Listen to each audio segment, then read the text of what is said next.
is that don't forget this weekend in the Black Business School. Start Your Business Weekend is happening this weekend. So if you want to get your business started and moving and off the ground, if you haven't gotten a link, you should have gotten something in your email about Start Your Business Weekend. It's going to be taught by Dr. Lene Javette. And basically, the guarantee is that once you're done, if you have that business or side hustle that you're trying to create, she will have you ready and moving. Your business will be moving by the end of the weekend. Like that's the promise. And if you don't feel like that, then you can have your money back. And all the materials are yours for life. And what I'm going to do is I'm going to try to find me a coupon that I can put here in the chat that you guys can take a look at. That'll actually drop the price quite a bit. I think it's $2.99. This will take 48% off the price. So, or sorry, is it 48 or 35? Or is it 35%? Give me let me see here. Maybe it's 48. I'll find it. I'll keep looking around and find it. But either way, though, that's for those of you that want to get your business moving. I saw this video. One of my friends is a rapper named Willie D, who's in the Ghetto Boys, and Willie was actually in my wedding. That's how close we are as friends. And there was he put a video up this morning where he basically was sharing a video of a mom who had two kids, and she was struggling to pay the bills, and she couldn't understand. She was very confused about the fact that she was making all this money, or her and her husband both make good money, in her words. That's what she said. And she said, I just don't understand. How is it that we're making good money and we're pretty much living paycheck to paycheck? And I heard that video and I totally got it. And one of the things that I think that a lot of people still, it's taking time for it to sink in, but there's a debate right now about whether or not we're in a recession. And I'm going to say this, officially, we're not in a recession, but if you look at people and kind of talk to people about where they are financially, you'll find that the recession's kind of here or coming, or it's very close. And that there really is kind of a concern, economically speaking, about where the economy is. And then and the other issue is that it's not like it's a cold, like if you think about it, like in terms of getting sick, right? You've got colds and then you've got pneumonia, right? And so what you have really in this country, in my view, is what I would call an economic pneumonia.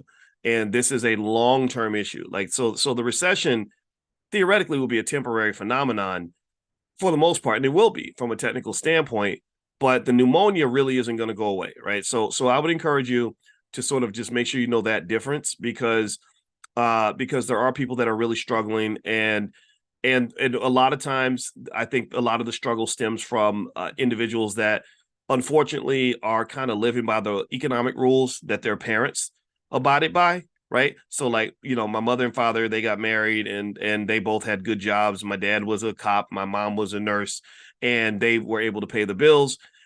Well, some of those rules have just changed. Those rules have changed, and particularly in the Black community. I like to, in the Black Business School, we consider ourselves to be like Black wealth surgeons. Like, we know exactly what the issue is, and that's our number one goal. That's our only objective, is to solve the racial wealth gap issue, which we've already solved, by the way. Sorry, I'm trying to fix this light over here. And basically for Black people, I would say it's even worse, because you don't even have the two-parent household anymore, right? 76% of our families don't have two people paying bills.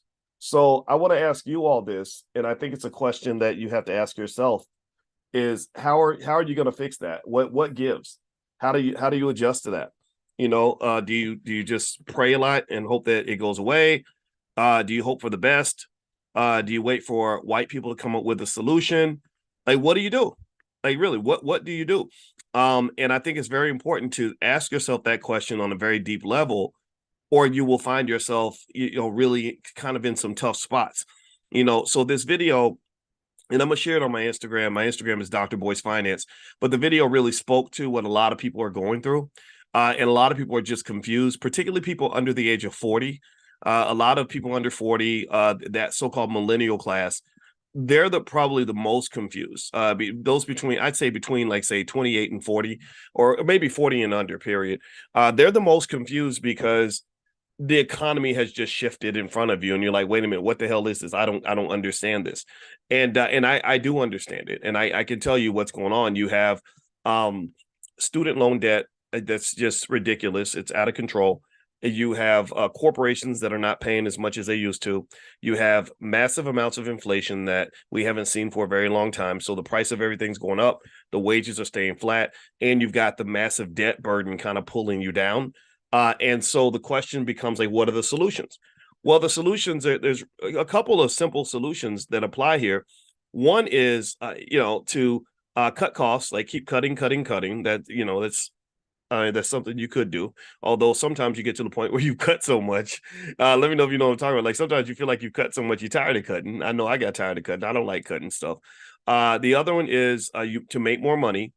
And when you talk about making more money, and meaning strengthen your economic engine, you've got a couple of options. You can either get a better job, work more hours in your current job, get a second job, etc. Another option is to partner with another person, right? To think about things like marriage and family is not just opportunities to hook up with somebody cute, but to also think about like what you're going to do economically and how you can solve economic problems. I can promise you that having a good teammate, it's easier to win a sport, and economics is a sport. Economics is a team sport. It's much easier to win a team sport, when you have a good teammate that knows how to play. You understand what I mean? Right. So some of us, because we're not trained to like sort of date properly and stuff like that, or we think that dating's about picking the girl with the nicest booty or the guy who is the most romantic. We end up in certain economic traps because of that, because maybe you picked a bad partner from an economic standpoint, and then it has a lot of implications that go far beyond that. Like, for example, the leading cause of domestic violence in the Black community is actually a man losing his job. I don't know if y'all know that or not, but that's literally the leading cause of domestic violence. Not that it's an excuse; it's not an excuse. My statement on that's really clear. There's no. I'm old fashioned. I just believe men should never hit women. My wife could come in literally and with boxing gloves on and hit me straight in my face, which she would never do. But I would not hit her back. I just don't feel like I need to hit her back. I can respond in other ways. So I think violence should be left off the table. And actually, speaking of that, so that was the first thought today.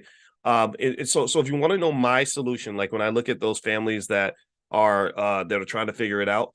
The solutions, a couple solutions that I like the most, and I've talked about this a little bit in class, but I want to reiterate that so that you can I like to sort of keep the theme consistent so we can apply our rules and get in good habits. One is, I think that things like the side hustle, are going to just be so essential in the future. I really encourage you to really understand like that, the power of that side hustle, or that little extra stream of income, because what that kind of does is it gives you this ability to just have that little bit of extra money. You see, think about it, right? Inflation, let's say inflation is, 8%. Well, that means that if something costs you $1,000 this month, it's going to cost you $1,080 next year or whatever, right? Okay, so $80 is a lot, right? It is, but it's also a little if you say have a side hustle that helps you make an extra $1,000 a month. Think about that, right? $80 over the course of a year. It's really, if you break it down on a monthly basis, that's like $8 a month. Not even $8, but between $6 and $7 a month, right? So if you get a side hustle that helps you make an extra $500 a month, boom, problem solved, fixed, right? So that ability, that natural ability to have that extra little, stream of income kind of coming in, don't underestimate that, and make that just part of your family culture, your family hustle. And I really always keep talking about your kids and your grandkids, because they're going to be forced to survive in this economy. It's not going to get better. It's going to get worse. It's not going to get easier. It's going to get harder. There are not going to be more opportunities. There are going to be fewer opportunities, I believe. So getting them ready I think means sort of making it real clear. Everybody needs to have a side hustle. Everybody needs another stream of income, not just because it helps you survive in an inflationary environment, but also because it helps you to have diversification of your income stream. So it is a risk measure that reduces your economic risk. Do you understand that having one job and one income is very, very risky? It reminds me of when I saw this basketball player who was playing basketball. I kid you not, I saw one guy who was playing with one arm. And I don't know, y'all probably seen him. He's really good. He might even make it to the NBA. He's got one arm. And I remember thinking, I kid you not, I remember thinking, wow, he uses that arm a lot and he uses it very well. But I was thinking, gosh, I'd hate for him to break that arm, Because he's putting a lot of pressure on that arm, right? Every time he got up, he had to use his arm to get up, and he dribbled with his arm, he shot with his arm, he did everything with his arm, scratched his face with his arm, had to lift weights with his arm, do push-ups with his arm, And I said, what happens if he loses that one arm? And then I saw a player, I kid you not, I saw another player that was playing with one leg. And I'm like, whoa, that's even riskier. That poor kid, I admired the determination. I was like, wow, we are really committed to this basketball thing. And so if you think about that kid that had one leg, right, he's in a very risky position. Not only does he have a more difficult time doing what the kids with two legs can do, but he also is in a riskier situation because if that one leg breaks, he may never walk again. Right. He can, crutches and all that won't matter. He'll be in a wheelchair. So the same thing is true financially. If you are dependent on one income, not only is your income typically going to be lower than people that have two incomes or three even, but in three meaning that, let's say you, your spouse, and the sibling all living together, all surviving together. There are families that do this, by the way. A lot of immigrant families do this. They have to, right? They don't have any other choice. But so not only is your income lower when you have one, when everyone else has two or three, but also you're in a riskier spot, right? You think about a situation. One of my friends, her mom was a single mom, and she happened to be a cop, and she got killed in the line of duty. So when she got killed, everything kind of was done because she was the be all end all. She was the alpha and the omega of the household. So effectively, a lot of things kind of unraveled when Big Mama was gone. So I would encourage you to consider these factors, and think about the income level and the risk aspect of it. And then also, what was another thought in terms of solving that problem?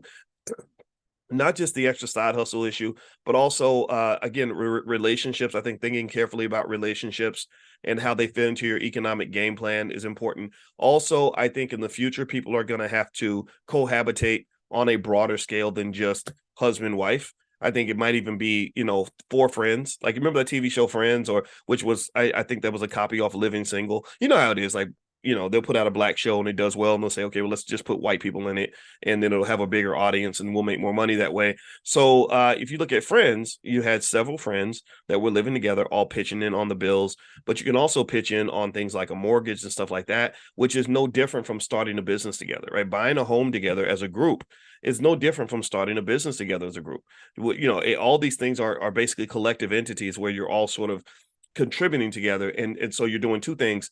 One, you're increasing your capacity, your economic capacity, which is why I talk extensively about how important your relationship management abilities are when it comes to your economic survival. I really think relationships should be a trained skill, like relationship management. Choosing the right relationships, repairing those relationships, just not being a jerk, being the kind of person that people want to have relationships with. A lot of us don't get that. And then it causes a lot of economic problems because you're kind of stuck doing everything by yourself. But then also, you're not just increasing your income capacity, but you're also doing what we call in finance. We call this risk sharing. Like, there's a reason why when check this out. Let me tell you a funny story. Jeff Bezos was talking about when he formed Amazon, and he was explaining why, what happened when he said the riskiest point in Amazon's history was very early. He said, we needed $1 million. He said, so I had to do 60 meetings and I raised $1 million, which it's crazy, right? Because now Jeff Bezos probably makes $1 million an hour or something crazy like that, or close to it, something ridiculous like that. But at that time, he said we needed $1 million. I had to take 60 meetings. I got 20 people to give me $50,000 a piece, right? That's what he did. So even with a company like Amazon, they had to spread out the risk. So, because you would say, like, well, if it's Amazon, then why wouldn't one person just put up $1 million? Because that investment would just turn into something amazing. Because I think that collectively, that $1 million got them like 20% of the company or something crazy like that, right? So can you imagine spending $1 million and getting 20% of Amazon, a company that makes maybe $100 billion a year? So I don't know what their profits are, but it's insane, or their revenue. But anyway, so he said that we had 20 people that we raised $50,000 a piece from. So the question is, why wouldn't one person just write $1 million check? Well, because that was very risky at that time. They didn't know Amazon was going to become Amazon, and they wanted to do risk sharing. So they said, yeah, we want a piece of that, but we don't want to put all of our money into this company.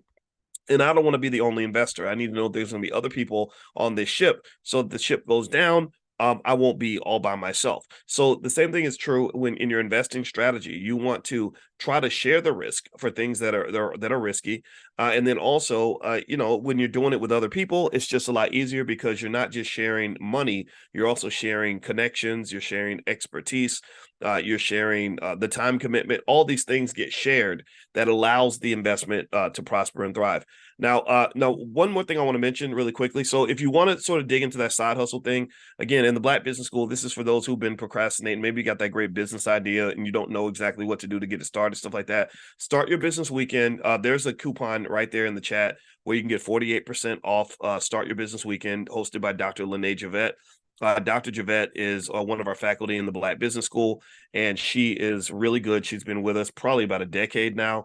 And she just finished her doctorate, and she's super smart, and she's very organized and structured in terms of giving you specific step-by-step processes. So if you have an idea, so again, we've dropped the price as much as you can. I know they got programs out here that are in the thousands of dollars. I think one of our students signed up for something that was $40,000, and I said, I don't know if I'd sign up for a $40,000 mastermind unless you're already doing $1 million a year in business or something like that. This Start Your Business Weekend, you get lifetime access for $155. So if you start a business, and even if you only make an extra $500 a year, it's still going to 10x your investment. And so it's we designed that because you guys requested it. So the guarantee is that at the end of the weekend, your business will be ready. You'll be ready to go. You'll be ready to rock and roll. If you want to get more notifications, make sure you're on the text list. Just text the word stock to 31996, and I'll send out a link also before the event. All right. So one thing I want to mention too, that I think is important in terms of economics and understanding how money moves and how wealth moves is a lot of people ask questions about hip hop, and they ask, why is rap so violent? Why do rappers rap about killing people, things like that? And one of the other affiliates of the Black Business School is the rapper D1. We have a lot of hip hop artists that we've had at our All Black National Convention, from Willie D to D1 to Jay Ortiz, Akil and Honda, Killer Mike, David Banner. A lot of artists are in our sort of circle, and you've seen, even Ice Cube comes into the channel every now and then, and so one of the things about hip hop is people don't understand why you would keep promoting this music that's so violent and terrible and makes Black people look crazy. And a lot of it really stems back to economics. Actually, it stems back to economics and the fact that this is not really art. It's not really art. And I was thinking about this morning as I was taking a shower, because I was listening to the rapper, the trial of the rapper Young Thug. There's a rapper named Young Thug who's on trial in Atlanta, and his trial is big for a couple of reasons. One, it actually affects Donald Trump. Because what they're debating is, should his hip hop lyrics be used as evidence in his RICO trial? Because the goal of the RICO trial is similar to the Nino Brown conversation in New Jack City, where the goal of the RICO trial pretty much is to prove that you were the mastermind of some criminal organization that committed crimes in a coordinated fashion. At that point, you're going to be charged with racketeering and wire fraud and other things, which can get super long sentences. So there are two camps in this debate. And this all goes back to economics. So there's two camps in this debate. The one camp says, this is just art. This is just imitation. This is just, he's just being creative, and lyrics have nothing to do with what he did in his personal life. But then there's the other camp that says, no, hip hop is about keeping it real. And if you know hip hop, you know that in most cases, an artist he gets less respect if he's pretending to be something that he's not. Like if he says, I'm a gangbanger, and you're not really a gangbanger, people don't respect that, right? But even though at the same time you have artists like Rick Ross who completely stole someone's persona. Like Rick Ross isn't a real person. I know the real Rick Ross, who used to be a drug dealer in California, but there's a rapper who took his name and has been living off that persona for a long time. So both camps have a good point, I think, in terms of making that debate. But what's interesting to me is that deeper issue of, where does this music come from? Where does these violent portrayals come from? Where's this violent imagery come from? Why, if I'm an artist and I can rap about anything, like I could sing about love and life like Taylor Swift, and she made $1 billion doing it, why is the black male artist, sort of rapping about the same thing, something very violent, whatever?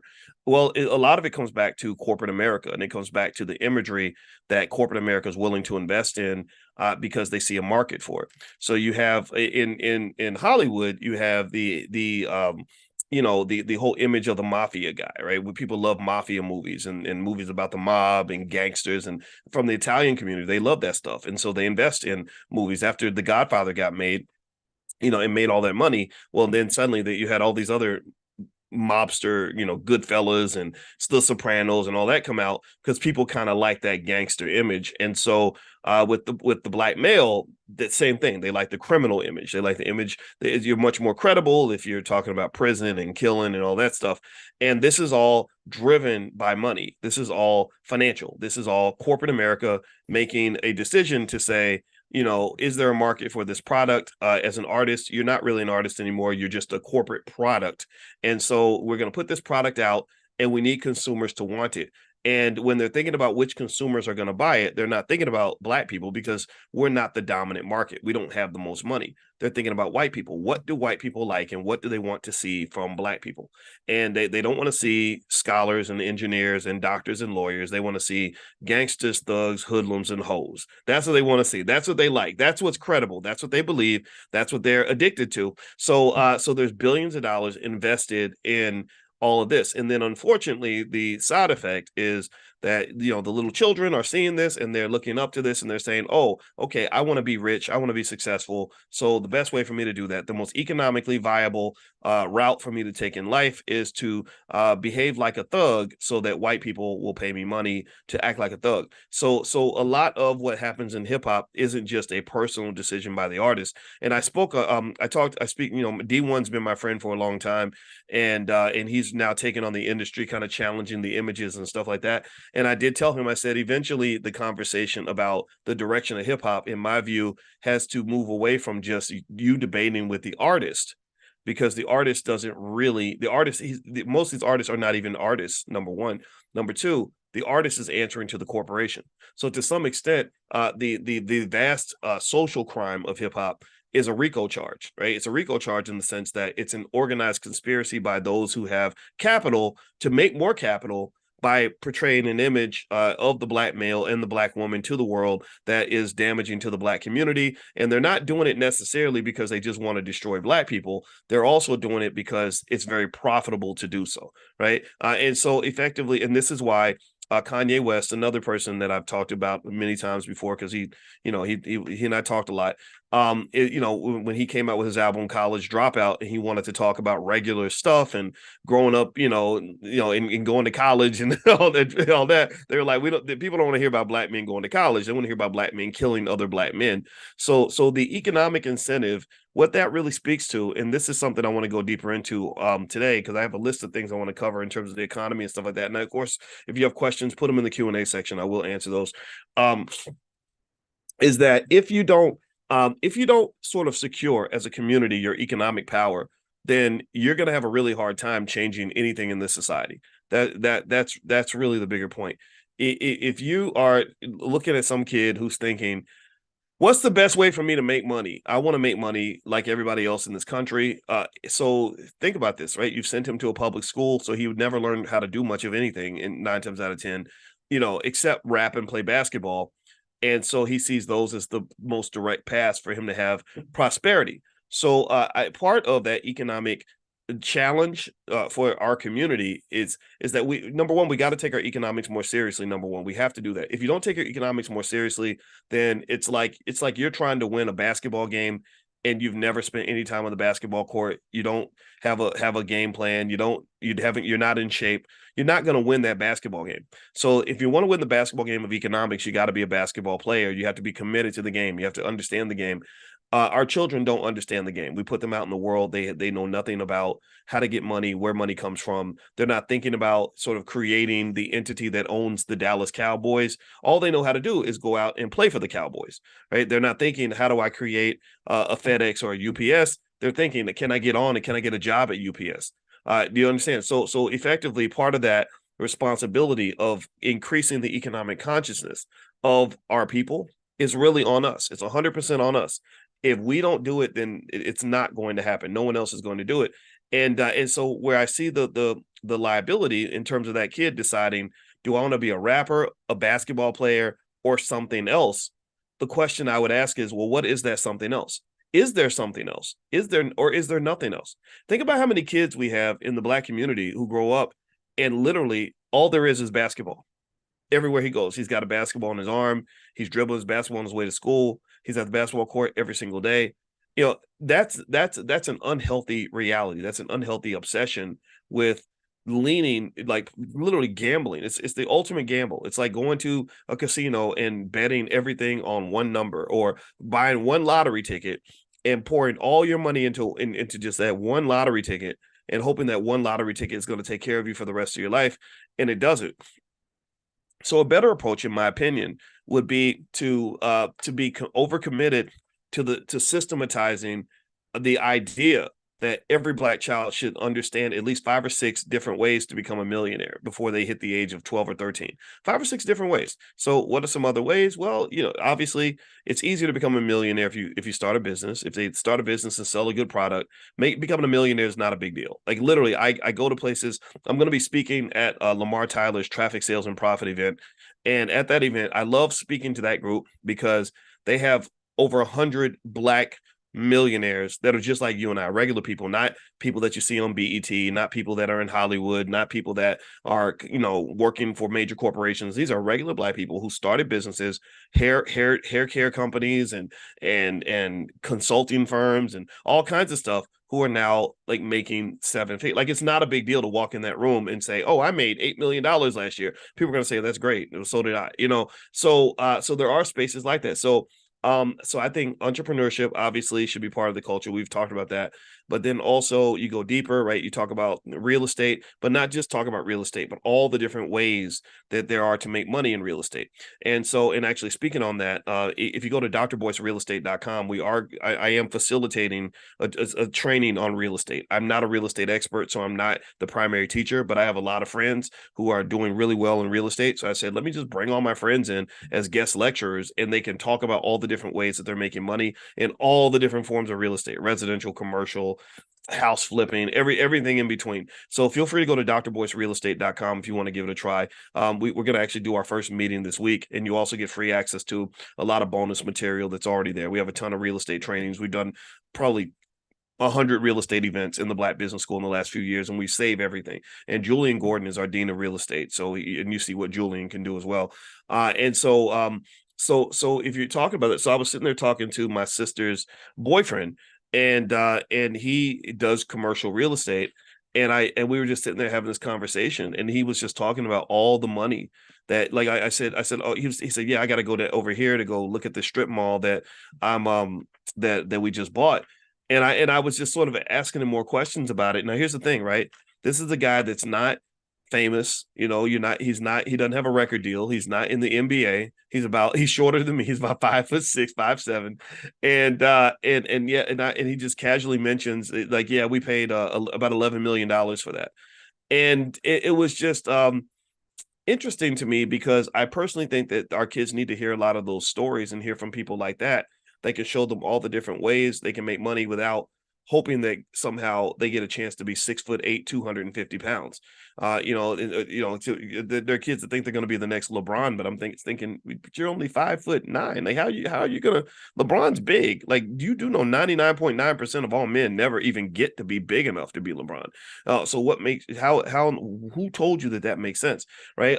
So I think that obviously we talked about stock market investing, real estate investing, entrepreneurship. Also, even the things that we talk about in the Prime program, like, for example, a lot of people have no idea how much consistent income you can make from selling stock options, but you guys in the Prime program understand that. I've shown you 1,000 times. Those of you who haven't seen it, just go to my website, boycewatkins.com, and there's a training called How to Make Money Without Working. And so you can feel free to take a look at that. But literally, there are so many different ways to make money, so many different ways to get ahead economically. And more importantly, going back to what we said in the very beginning, having that extra side hustle. Again, you don't have to be rich with it. You don't have to be rich to be comfortable, and you don't have to hit millionaire status to be in a much better situation than most people are. I agree 100% when people say the average American's struggling, inflation is too high, it's very, very difficult to get by. I understand that. I overstand that in a million different ways. I've dissected it, I've broken it down, I've looked at it and broken it down into components. I understand exactly what is happening, right? So effectively, again, some of these models just simply do not work. They are bad business models. The model of one person paying all the bills, that right there is a really difficult model to implement. So getting teammates is a real huge benefit. Picking fields that are going to actually pay you the money that you would like to make. I think that requires some long-term planning. A little tiny side hustle can make a massive difference. Having a partner and a teammate working with you is huge. One thing I do with my family is every week we get together and we talk on the Zoom and we just talk about business, talk about money, talk about sharing opportunities, talk about what everybody's sort of trying to do, what we're going through, and we have breakthroughs in those meetings, right? So that is the goal, to make it part of the culture. But then also even little things like like if you buy my book, if you go to drboycebooks.com and buy any book from me, the person shipping the book to you is actually our middle child. And so she wasn't interested in business. So we talk about the kids now. She wasn't really interested in business for a really long time.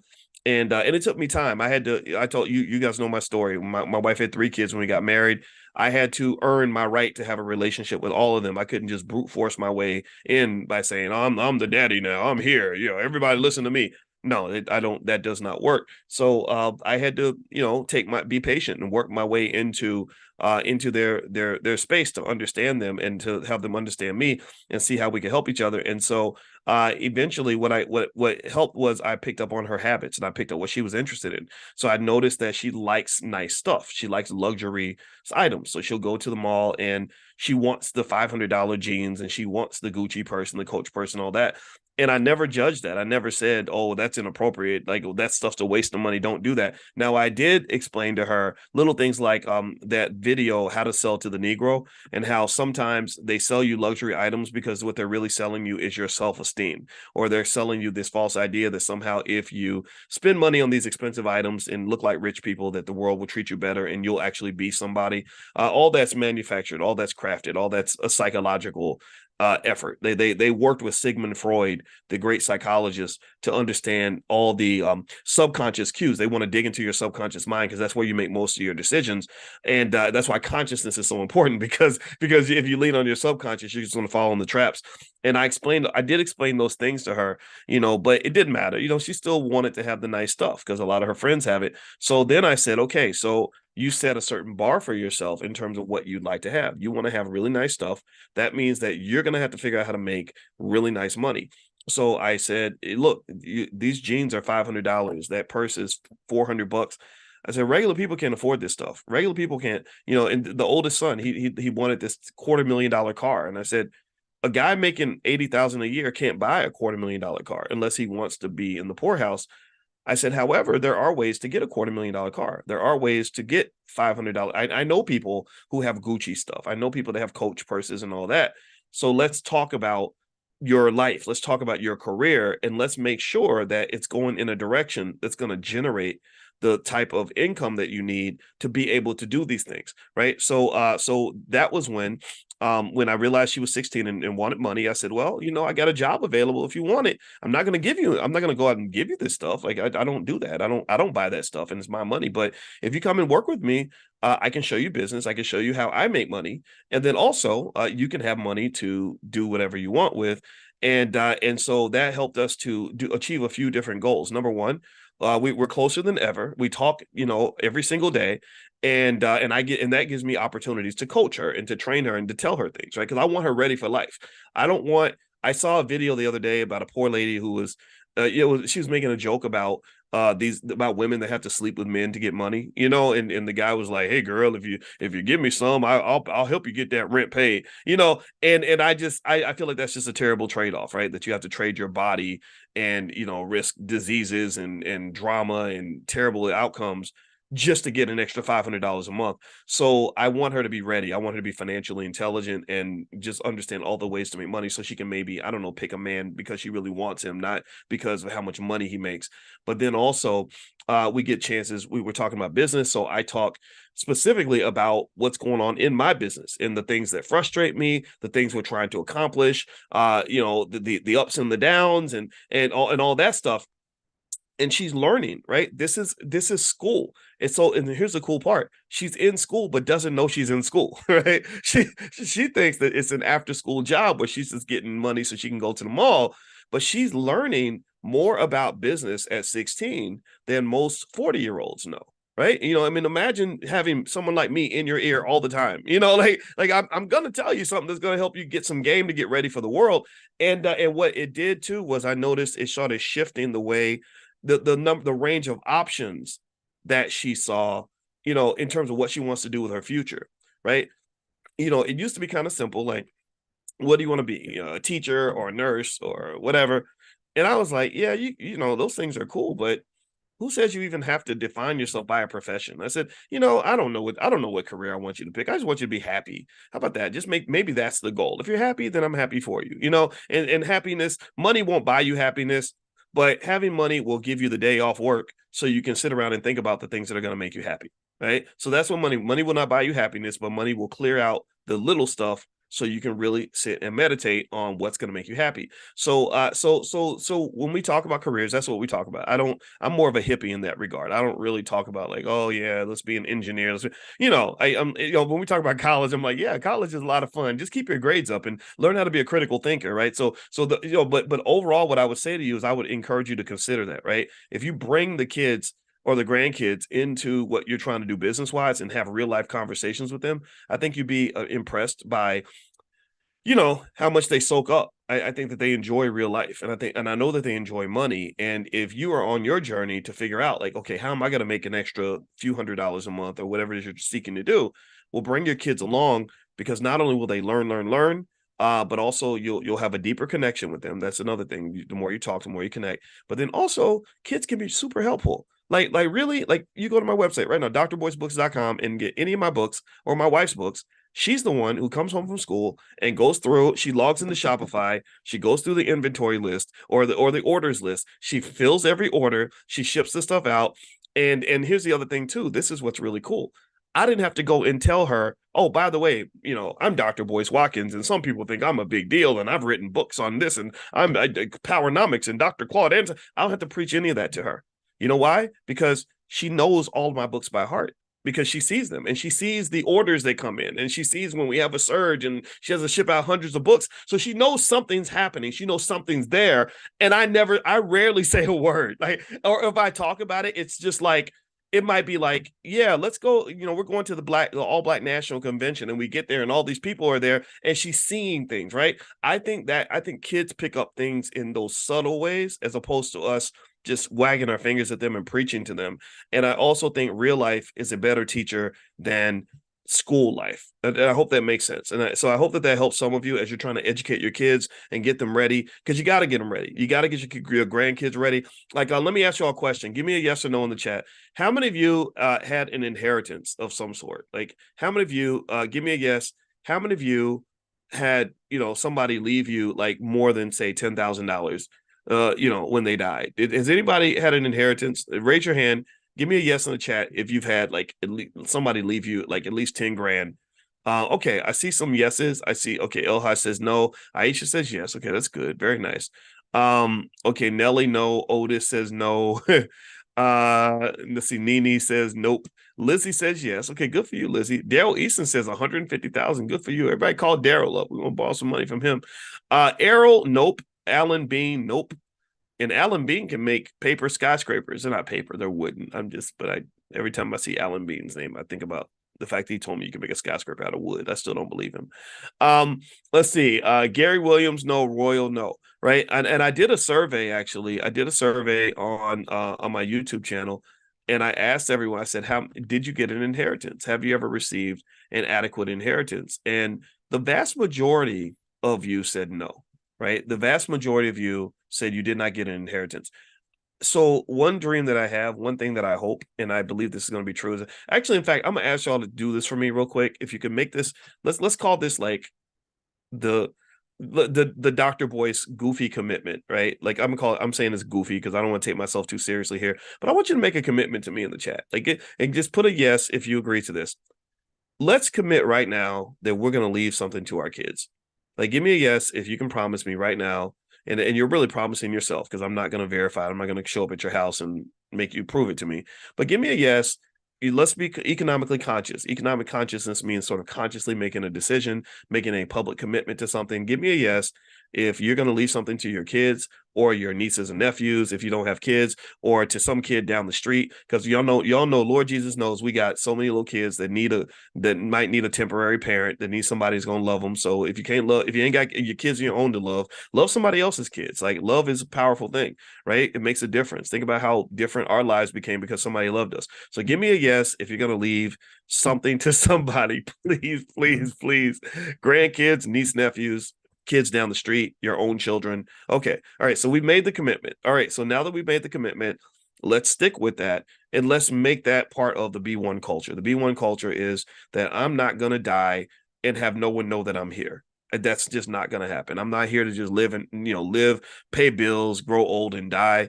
I'm here to make sure that the world is better because I was here than it would have been if I had not been here. Okay.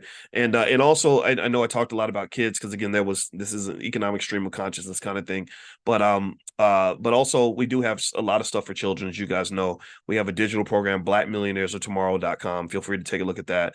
And also we have financial flashcards and workbooks for kids. So financialflashcards.com or financialworkbooks.com if you want to take a look at any of those tools that we have in place. All right. And then also I encourage you, just talk to your kids, talk to them about real life, without being overly preachy. I would talk to them about how most people are struggling to pay bills. And one thing I would absolutely positively do not do is do not allow them to sort of go down the same path as everybody else, because that path ain't working. The traditional path of I'm gonna go to college, go deep in debt, get me a job, and then pay my way out of debt, and then also try to do it as a single parent or as a baby daddy or whatever. Like, those are failed economic models. That's a formula for economic stress and anxiety. And I was actually listening. I take in financial information a lot, and I was listening to some article, and I made notes on it because I was on the treadmill this morning, writing down stuff as it came up. Yeah, they were talking about couples that argue over money. Like, money is such a big factor in relationships, and it's kind of crazy. And also that was why we created the Black Financial Therapy Department, because we know that a lot of you have financial or psychological challenges that result from you not being where you want to be economically. It's very stressful. It might be hating your job or not having the money that you need, or or whatever the case may be, right? So when they talked about couples arguing over money, one thing that they mentioned is that typically when you're arguing about money, money's not the real issue. And they also said that having debates over money can be good, so you can understand where the other person sits, right? So you can appreciate that and empathize with that. And I cannot overstate how learning tools of therapy helps, in terms of conflict resolution and all that stuff. It's just, I don't know, I think there's just has to be ways that you disagree, ways that you fight. It's not so much whether you disagree. Everybody disagrees. It's how you go about the disagreement, right? So whenever my wife and I disagree, I always go back to the little toolkit that my therapist gave me on how you should disagree, in which you listen, you empathize, you make sure that the person is heard, and you avoid the four horsemen of a disagreement, which is criticism, contempt, stonewalling, and defensiveness. Criticism, contempt, stonewalling, and defensiveness. And I think this applies to every type of relationship, not just couples, because I use it with the kids, I use it with my friends, I use it with a lot of cases. But they also said that when couples argue over money, a lot of it comes down to I can't, my writing is so bad, holy crap. Here we go. It comes down to a few various factors that lie beneath the money. One might be in the issue of responsibility. Like you're just irresponsible and you're not making a sound decision. I don't agree with your choice. That's a problem for me. So, if you think someone's irresponsible, then that's going to cause a conflict financially. Also, uneven contributions. So there's like a huge debate that tends to happen online about, men making more money than women and women making more money than men, and how much money does a man have to make, and will I even tolerate salary eating at the Cheesecake Factory and stuff like that. A lot of that might connect to uneven economic contributions. And it's really interesting. I had this, and I want to talk about this more a little bit later, but I saw the football player Shannon Sharp. Y'all know Shannon Sharp, right? And he was talking to Chad Ochocinco, another football player, about finding the woman that he wants to marry and stuff like that. And he said something that kind of confused me a little bit. On one hand, he said, I want a partner, not something. I want to be a partner, not a sponsor. Like basically saying like, I don't want you to just be with me so I can pay all your bills. Right. So kind of like an argument that almost sounds like he's saying, I want the kind of woman that's going to be able to make financial contributions at a certain level and won't need me to kind of pay for everything. Right. But then he said something that almost felt like a contradiction. I heard him say that that if I get a wife, I don't want my wife all out in public and all over Instagram. I want her to sit back and take care of the kids. Right. I don't want you like he talked about LeBron James's wife, and he said she's not all on Instagram and doing whatever. She's sitting in the back taking care of the kids. And he said, I want her to say, you go and do that. And I'll be over here taking care of the kids and taking care of the house.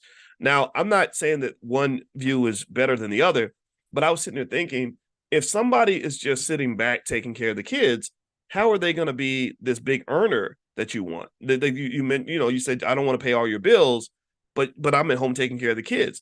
But you don't want me out doing stuff, right? But I'm supposed to somehow be able to bring in all this money, and I just thought that was the strangest thing.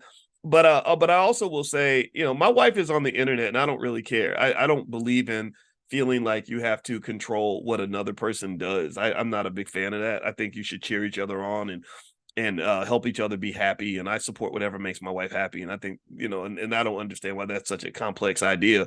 I don't think people like you more if you're suppressing their happiness, or if you're constantly crapping on the things that they love. Like my daughter loves dance. So when I talk about dance, I talk about it in a positive way. I will never say, oh my God, dance is terrible. Why would you do that? That's stupid. That's not going to strengthen our relationship, right? So anyway, I want to make that point. I thought it was really interesting, but I'll say this too, just as a little side note. Since you're talking about investing in people, right? That's the bigger investment that you make. It's not just financial; it's investing in people. And I thought it was interesting though to hear a 55-year-old man who's very popular, more handsome than me. He's big and tall and strong and got money and fame and everything else. So he probably met thousands of women. And he's 55 still saying, I haven't met the one, right? I haven't met the one. And I said, if you're probably never going to meet the one. Like, you're 55, you're not 25 or 35, you're 55. And and it's not as if you don't have a trillion options out here. So anybody who thinks you're still looking for the one is being misguided. There's a delusion there, right? So what's probably occurred is that there's some magical standard where we're looking for something that does not exist, and it becomes like those stories about the princes that all try to go slay the dragon to get access to the princess, but the dragon kills everybody. So I personally I thought that was like a funny, interesting little side note. But anyway, going back to arguments over money, they said that a lot of it comes down to either perceiving the other person to be irresponsible, uneven contributions. So I'm mad because I pay all the bills and you don't, or I make twice as much money as you. I do believe, based on when I wrote the book Financial Lovemaking, I remember noticing that I believe deeply that women are deeply connected to how a man is doing financially. I don't think there's any way around that. I think even if my wife says it all the time, my wife's like, oh, Boyce, it doesn't matter how much money you make. And even if you had no money and you went broke, I'd still love you anyway. And I want to believe that, but I just honestly don't. Because I'm not saying that she would just say, you're not making money, I don't love you anymore.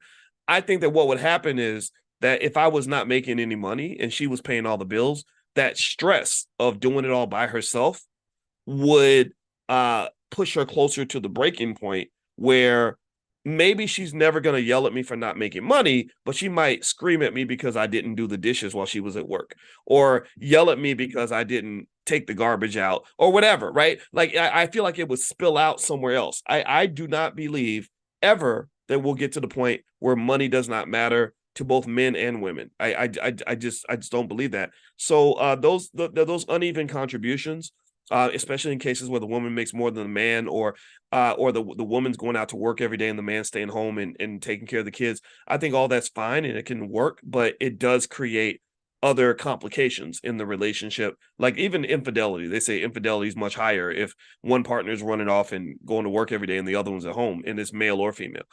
Also, they said that the money fights may also come down to uneven power, like you made the decision without consulting me. And then also a lot of it comes down to values, dissimilar values, right? Like I'm frugal with money, you like to spend. I'm very conservative with money, you like to take risks.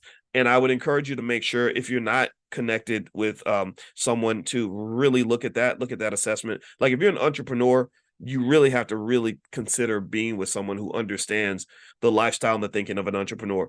And so for me, my entrepreneurial journey, that was kind of my challenge. But then also, before becoming an entrepreneur, I was also a weirdo because I was in a PhD program, and most people don't understand how horribly difficult real PhD programs are. There are a lot of people that call themselves doctor, but honestly, those are not real PhDs. Those are not people that spent 5 years studying 8, 9, 10 hours a day, 7 days a week.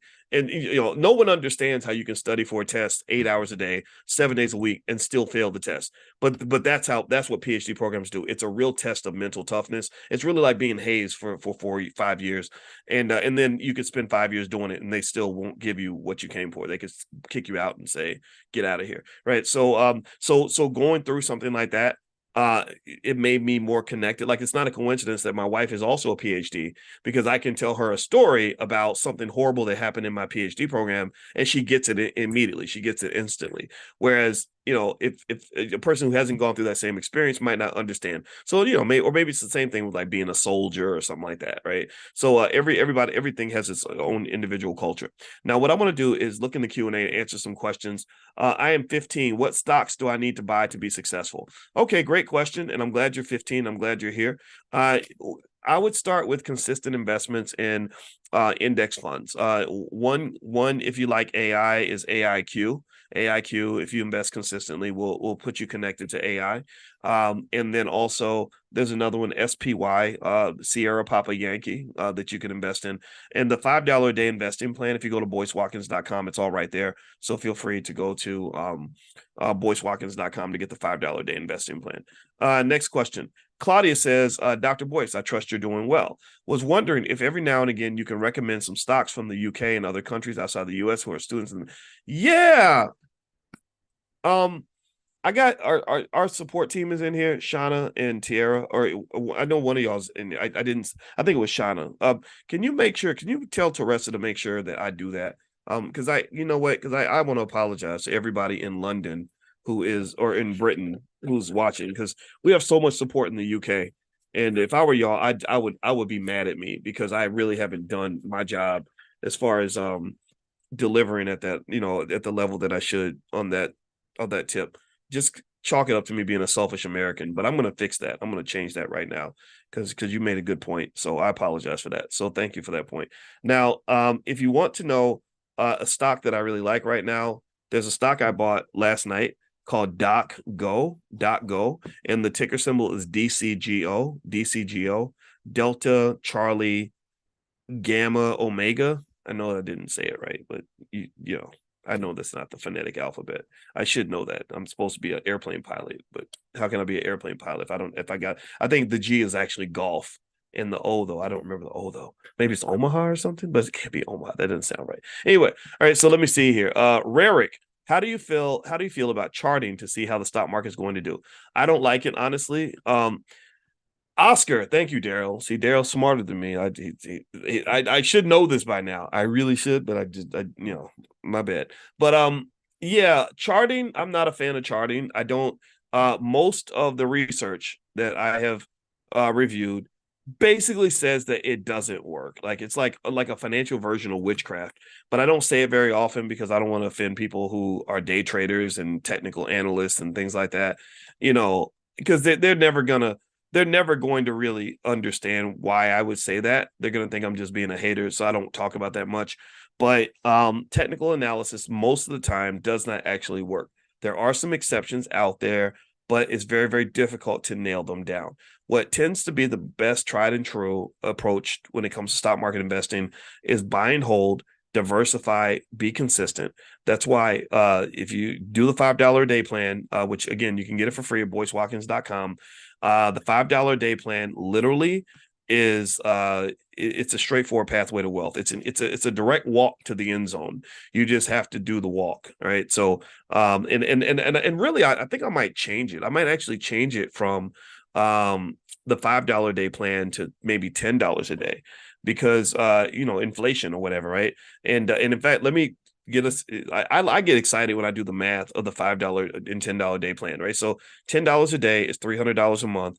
A person who invests in the S&P 500, $10 a day, which would be about $70 a week. So I know some of you may have a hard time doing that now. I get it. But if you can do it, if you can spend $70 a day on rent, mortgage, car note, cell phone bill, whatever, or $70 a week, if you can spend that amount on all these other things, I hope you'll consider doing that for yourself, for your future. You're already doing it. You're already doing this already. I've explained that to you guys. You're already doing a consistent investment in a portfolio. It's just someone else is getting the money. You're not getting the money. You're getting like a car or a phone, right? But they're getting wealth. Okay, that's how consumerism works. Welcome to capitalism.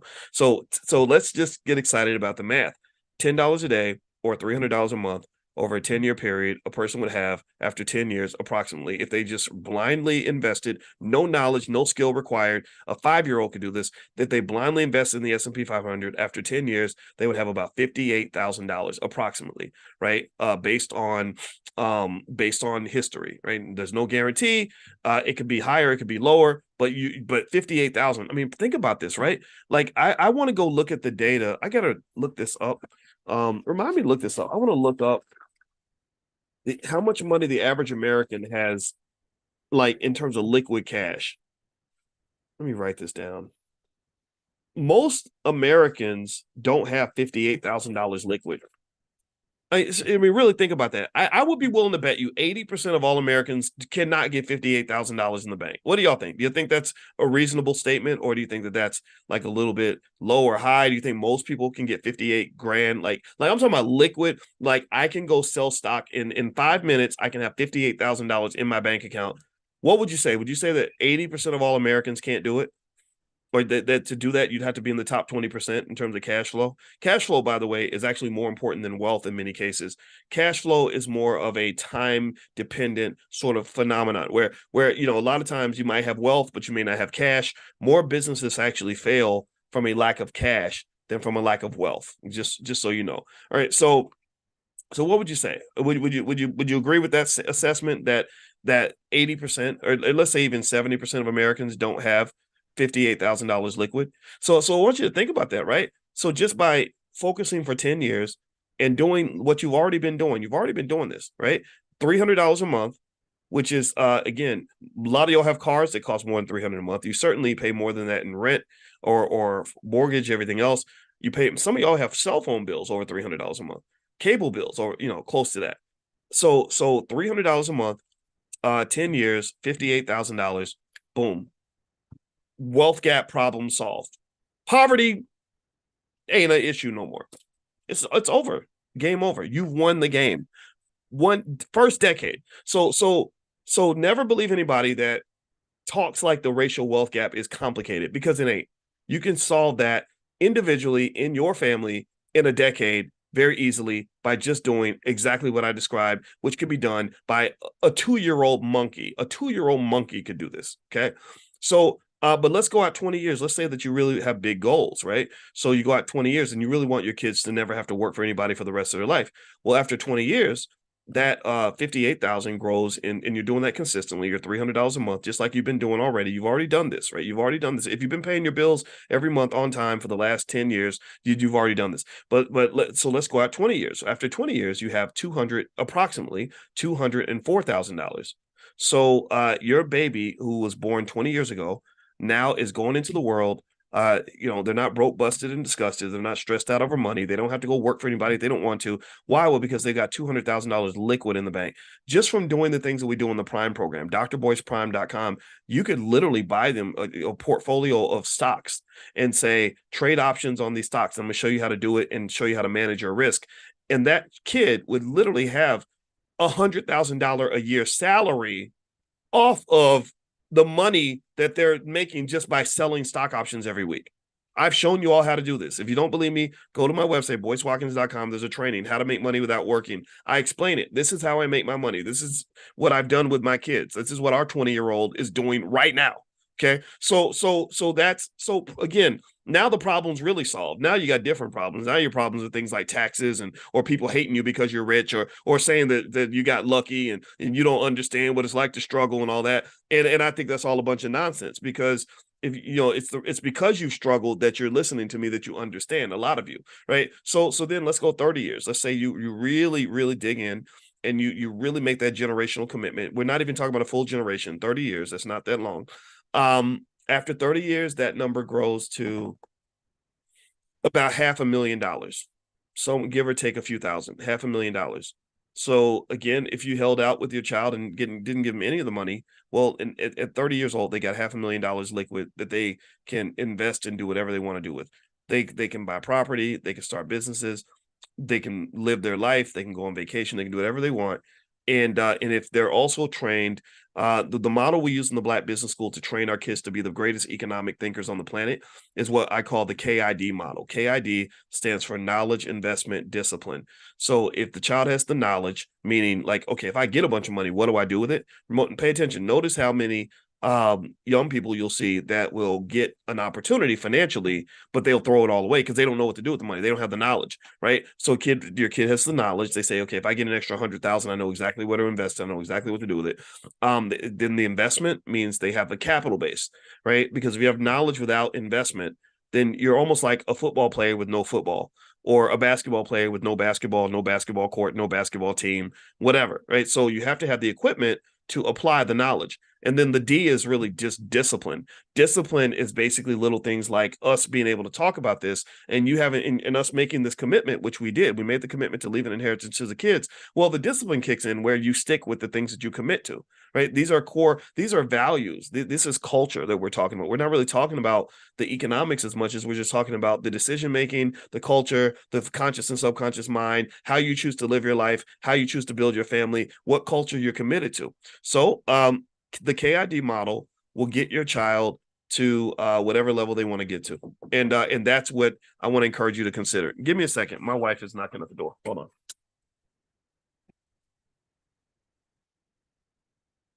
Hey, man, you need some? I have no number from you. Yeah, Tiara, can you reach out to them? Okay. Y'all get started? Scrolling, it says somebody needs to, let us. Okay, check with Teresa, and I'll go ahead and check. All right, I'm back. I actually have to go because the boss just called. My wife needs me to help her with something. So I hope this conversation has been beneficial to you. I hope that we learned something today. And again, if you want to follow up on any of the stuff that's there, if you're inside the Zoom, right there in the chat, Shauna's right there. I'm gonna leave the Zoom open for 1 second. So if you want to get her contact information or reach out to her, our support team is support@theblackbusinessschool.com. We have an excellent support team. So if you ever have any questions or anything we can help you with, just email support@theblackbusinessschool.com. Also, don't forget, Start Your Business Weekend is happening this weekend. If you get on the text list, I'll just text you guys a link where you can come join us if you want to. Dr. Lene Javette is going to take you step by step to get that business going, that side hustle, whatever it is you're trying to do. We got you in the Black Business School. So text the word stock to 31996 if you haven't done it. Text stock to 31996. Also, the real estate, Dr. Boyce Real Estate is starting also this week. So we have a lot of stuff. We have a lot of stuff going on. And so if you go to drboycerealestate.com, realestate.com. What I'm doing is I'm going to reach out to all my friends who are real estate experts, bring them through, and you can ask them questions, and we're going to cover every type of real estate there is. And I'll be right in there learning with you. And I also want to do the same thing with estate planning as well, because I know a lot of you want to leave a generational legacy of wealth and stuff like that. I think Dr. Boyce Real Estate, if I'm not mistaken, I think you can do the first month for free at drboycerealestate.com, but I could be wrong about that. But either way, if you get on the text list, I'll send you a link where you can actually try it out just to see if you like it, because there's a lot of really good stuff in there already. So feel free to go to, actually, it's not first month free, but it is 48% off. So the regular price is $89 a month. And if you join now, you can join for $46 a month. So that's something that we're offering. And we're going to create a real estate group inside B1 Nation, which is our social media platform, b1nation.us. And that'll give you an opportunity as well to network with others to do real estate with. So these are some things we have going on in the school. All right, everybody. Well, have a good day. And let me go and check on my wife. I didn't know I had this thing to do, so I got to go handle that. So it's great seeing you, and bless you. And I'll talk to you guys next week. Take care. Bye-bye.